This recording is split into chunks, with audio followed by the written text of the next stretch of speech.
वक्फ कानून पर आज सुप्रीम कोर्ट में 2 घंटे सुनवाई हुई। तो इस 2 घंटे सुनवाई में क्या कुछ हुआ है, क्या दलीलें दी गई हैं, जो 100 से ज्यादा याचिकाएं बताई जा रही हैं वक्फ कानून के खिलाफ दर्ज की गई हैं उनके वकीलों की तरफ से, सरकार की तरफ से क्या पक्ष रखा गया और अंत में सुप्रीम कोर्ट ने क्या कुछ टिप्पणियां की हैं इस मामले पर, विस्तार से चर्चा करेंगे। आपको हर पहलू के बारे में बताएंगे और बातचीत करने के लिए, ज्यादा जानकारी देने के लिए हमारे साथ जुड़े हमारे वरिष्ठ साथी पीयूष पांडे जी।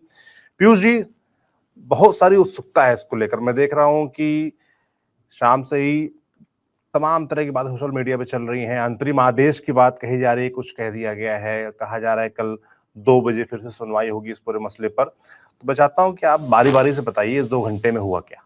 बिल्कुल सौरभ, देखिए आज ठीक 2 बज करके करीब 7 मिनट पर ये हेयरिंग शुरू हुई और चीफ जस्टिस ऑफ इंडिया की 3 जजेस बेंच ने ये सुनवाई शुरू की।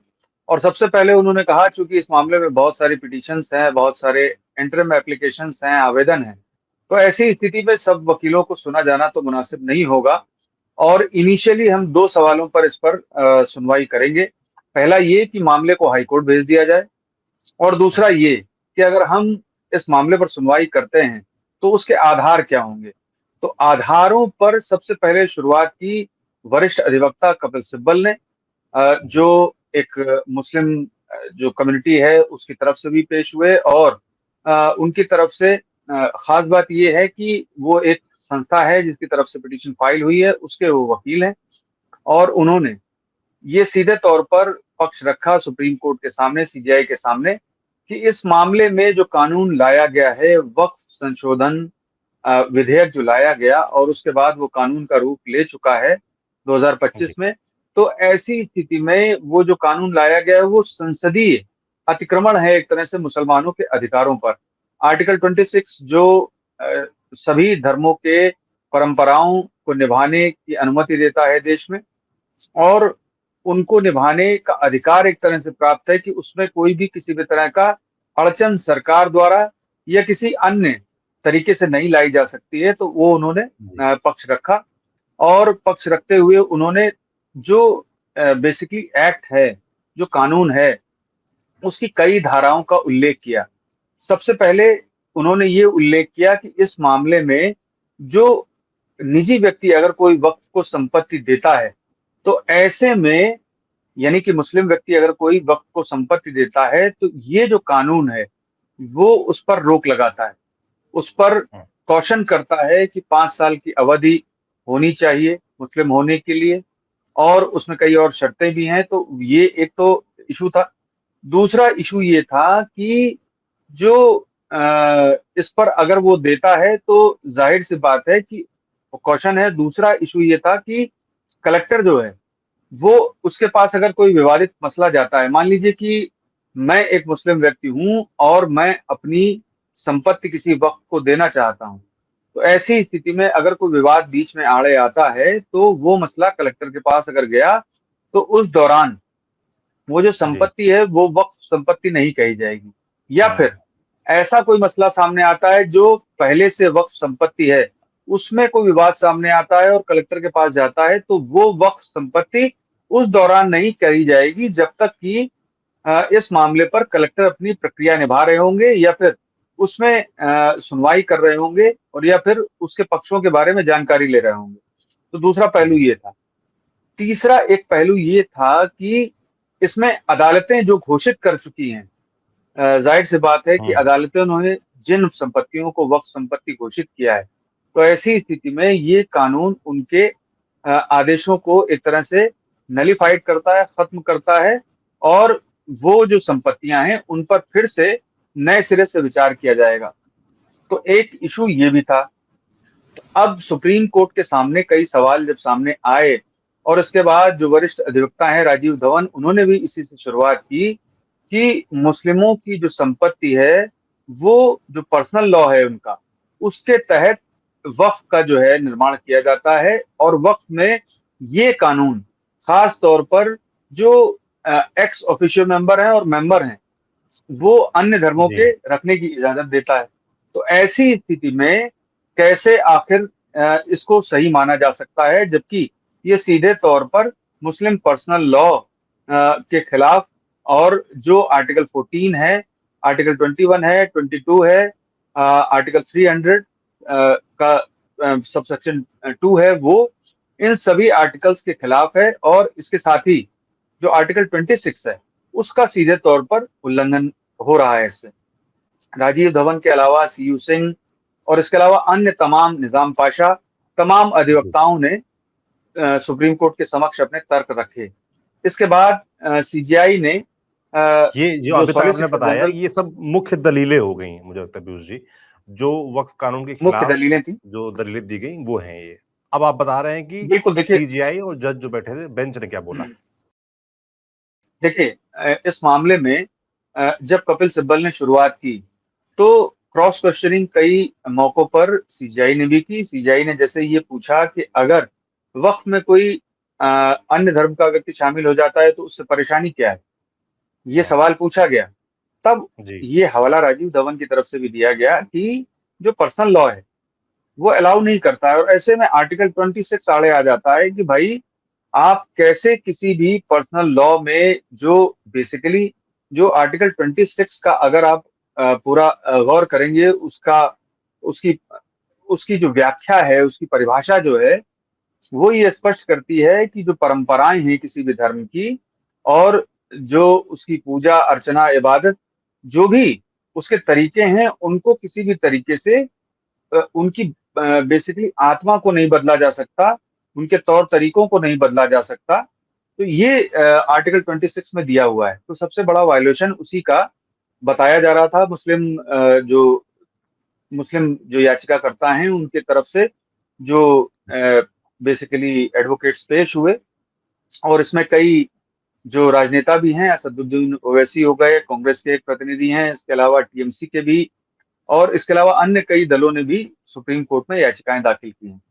तो जी, जब करीब 1 घंटे के आसपास मुस्लिम याचिकाकर्ताओं की तरफ से जब दलीलें पेश की जा चुकी हैं, उसके बाद सॉलिसिटर जनरल ने केंद्र सरकार की तरफ से पक्ष रखना शुरू किया, जिनका ये कहना था कि ये जो कानून है वो किसी भी तरीके से जो आर्टिकल्स जिनका हवाला दिया जा रहा है मुस्लिम जी, याचिकाकर्ताओं की तरफ से, उनका वायलेशन नहीं करता है बल्कि सुधार के लिए है।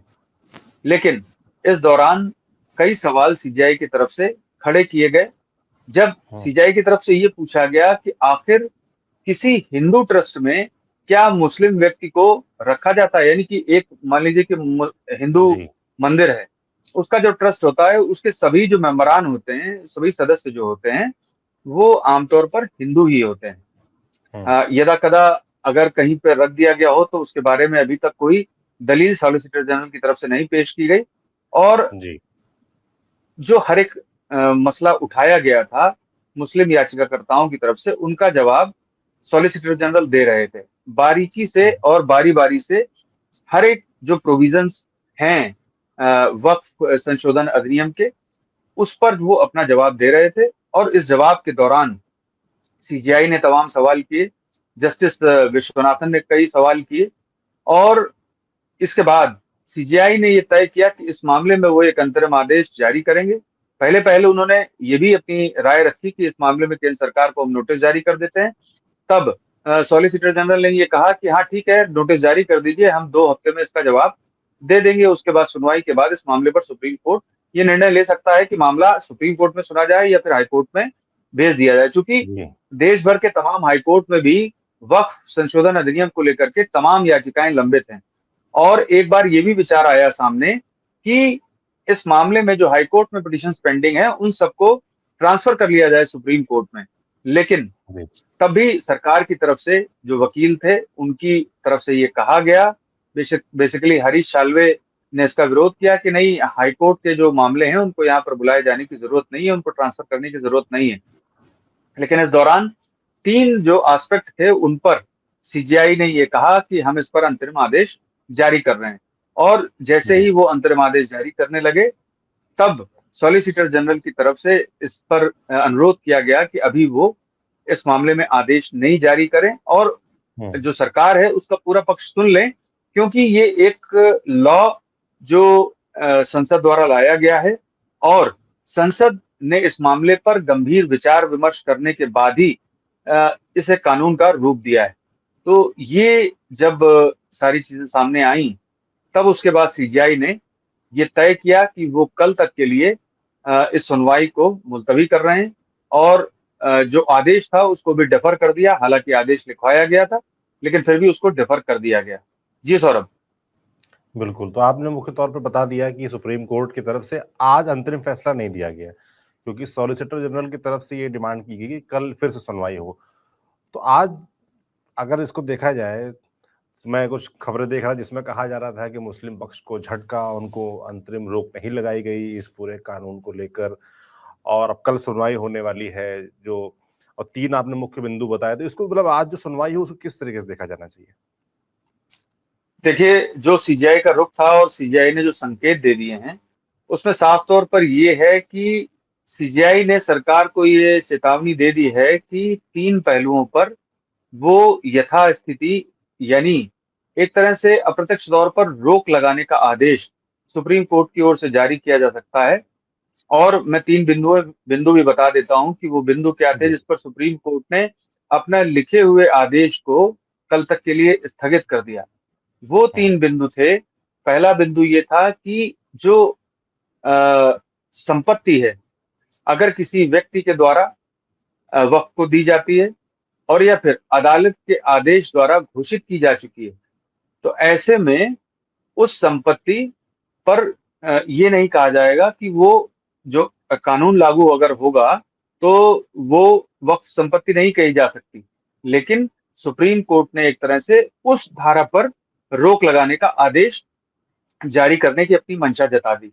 जबकि दूसरा जो पहलू था, उसमें साफ तौर पर ये कहा गया कि कलेक्टर अगर कोई कार्रवाई कर रहे हैं, प्रक्रिया में है कोई विवाद वक्फ के जी। संबंधित में, तो वक्फ की जो संपत्ति है वो उस दौरान गैर वक्फ रहेगी, यानी कि वो नॉन वक्फ प्रॉपर्टी मानी जाएगी।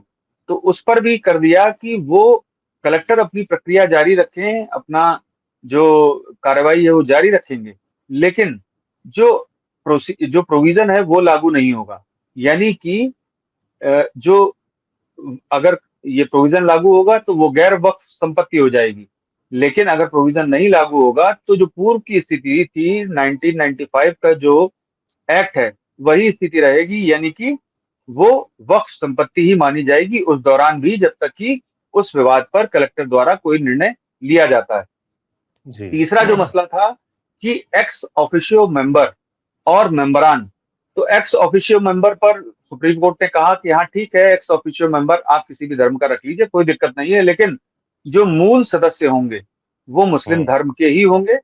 और ये 3 जब एस्पेक्ट सुप्रीम कोर्ट ने अपनी तरफ से लिखा दिए, उस दौरान जो सॉलिसिटर जनरल थे उनकी तरफ से अनुरोध किया गया, गुजारिश की गई कोर्ट से कि अभी इस मामले में ये अंतरिम आदेश नहीं जारी किए जाएं, चूंकि हम्म। सॉलिसिटर जनरल भी अच्छी तरह से जानते थे कि अगर ये आदेश जारी हो जाते हैं तो अप्रत्यक्ष तौर पर जो 3 प्रोविजंस जो सीधे तौर पर हिट करते हैं वक्फ के मामले को, वो प्रोविजंस पर स्टे हो जाएगा। और ये स्टे भले ही सीधे तौर पर नहीं होता, लेकिन उतना ही बड़ा झटका सरकार के लिए होता जो सीधे तौर पर रोक लगाने पर भी हो सकता था। तो आज कुल मिलाकर के जो सवाल थे उनका, बहुत सारे जो सवाल थे सुप्रीम कोर्ट के, उनका पूर्ण जवाब अभी तक सरकार की ओर से नहीं दिया गया है।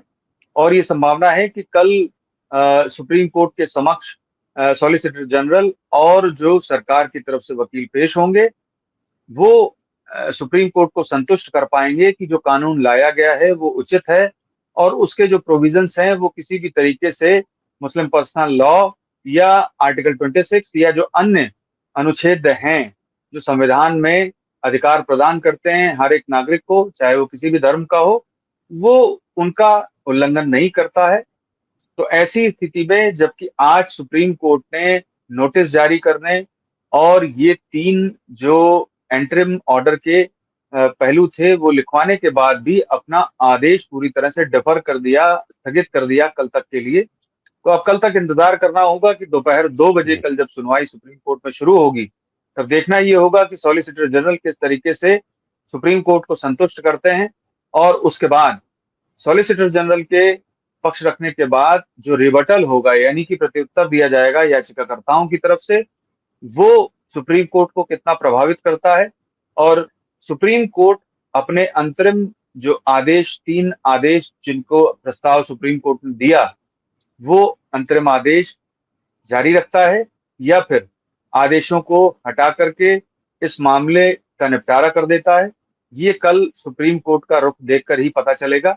और देखना ये होगा कि कल जब सॉलिसिटर जनरल अपना पक्ष रखेंगे, तब सुप्रीम कोर्ट का पक्ष क्या रहता है और उसके सवाल क्या रहते हैं, क्योंकि ये बहुत ही महत्वपूर्ण मसला है। और आज सुप्रीम कोर्ट ने एक और अहम इशू पर चिंता जताई, जो मुर्शिदाबाद को लेकर के था, कलकत्ता के। जी। वहां पर जिस तरीके की हिंसा सामने आई, उस पर भी सुप्रीम कोर्ट ने चिंता जताई है और कल उस मामले पर भी सुप्रीम कोर्ट सुनवाई करेगा।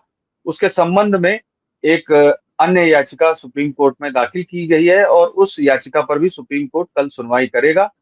देखना ये होगा कि दोनों ही मामलों में सुप्रीम कोर्ट का रुख क्या रहता है। जी सौरभ। बिल्कुल, तो कुल मिला के कल सरकार की तरफ से क्या पक्ष रखा जाए, खासतौर पर जो आपने 3 पॉइंट्स बताए अंतरिम आदेश से जुड़े, उन पर सरकार का क्या पक्ष रहने वाला है, ये कल देखने वाला होगा। और उनसे सुप्रीम कोर्ट कितना संतुष्ट होगा, उसके बाद ही आगे की तस्वीर साफ हो पाएगी। पीयूष जी, जो आप बता रहे थे जो 3 पॉइंट, उसमें मैंने एक दो चीज सुनी भी थी, जैसे जो डीएम वाली जांच की बात थी, उसमें सुप्रीम कोर्ट शायद ने कुछ ऐसा भी कहा कि ये जांच या वक्फ है या वक्फ प्रॉपर्टी नहीं है, ये कोर्ट क्यों ना तय करे, ऐसी कोई बात भी आई थी। देखिए, मसला ये है कि जब कोई भी अधिकारी कोई निर्णय लेता है, तो उसको चुनौती देने के लिए आपके पास कोर्ट का दरवाजा होता है, कोई भी नागरिक हो। पहले जो कानून था वक्फ का 1995 का, उसमें जो अधिकरण है या ट्रिब्यूनल कह सकते हैं आप उसको अंग्रेजी में, तो ट्रिब्यूनल के पास जाने का तक का ही रास्ता था। अब जी। जो रास्ता है कि आप कलेक्टर, चूंकि कलेक्टर का कोई पद अब अलग से नहीं होता, वो डीएम के पास ही होता है। पहले अंग्रेजों के जी। समय में कलेक्टर का पद अलग हुआ करता था और ये राजस्व से जुड़ा पद है। क्योंकि जी। इसमें क्या होता है कि इसमें जो टैक्सेस हैं और जो बेसिकली जमीन है उससे जुड़े रिकॉर्ड्स कलेक्टर के पास रहते हैं। तो ये जी। एक अलग पद पहले हुआ करता था, अब डीएम के पास रहता है। तो इसमें कलेक्टर की भूमिका बहुत अहम है और डीएम ही कलेक्टर की भूमिका यहाँ पर निभाएंगे। तो इसमें कहना ये था प्रतिवादियों का, याचिकाकर्ताओं का, कि इस मामले में कोर्ट का दरवाजा खटखटाने की छूट नहीं दी गई है। लेकिन हम्म। ऐसा नहीं है। सॉलिसिटर जनरल ने ये बात स्पष्ट की कि हाईकोर्ट मामला जा सकता है और हाईकोर्ट जाने के बाद सुप्रीम कोर्ट का भी दरवाजा खटखटाया जा सकता है। हालांकि जी। अब इस मामले पर सुप्रीम कोर्ट के सामने जो स्थिति है और उसने जो 3 पहलू उठाए हैं जिन पर अंतरिम आदेश जारी करने का प्रस्ताव भी वो दे चुका है, तो देखना यह है कि उन 3 बिंदुओं पर और उससे जुड़े जो अन्य मसले हैं, उन सभी पर सॉलिसिटर जनरल, केंद्र सरकार किस तरीके से सुप्रीम कोर्ट को संतुष्ट करती है।